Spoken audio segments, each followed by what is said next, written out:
Let's take a quick look at how to use the Category Profitability report in InventoryLab. This report gives you a snapshot of your profit by category.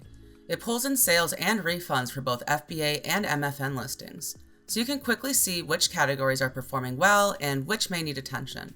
Keep in mind, revenue is based on sales data, even if the order is still in an estimated status.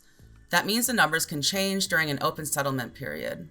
Sales and refunds are included in the totals, but reimbursements and overhead costs like inbound shipping or promotions aren't shown in this report. To view the report, go to Reports and select Category Profitability.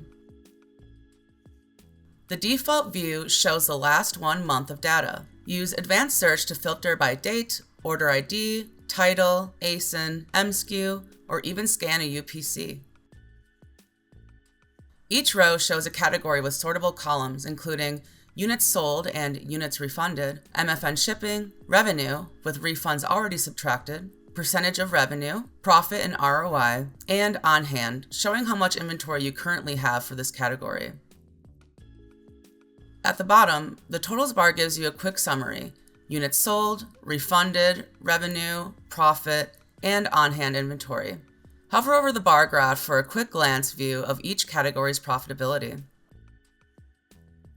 Exporting your data is also straightforward. Click Export in the top right-hand corner. And that's a quick look at the Category Profitability report. Thanks for watching.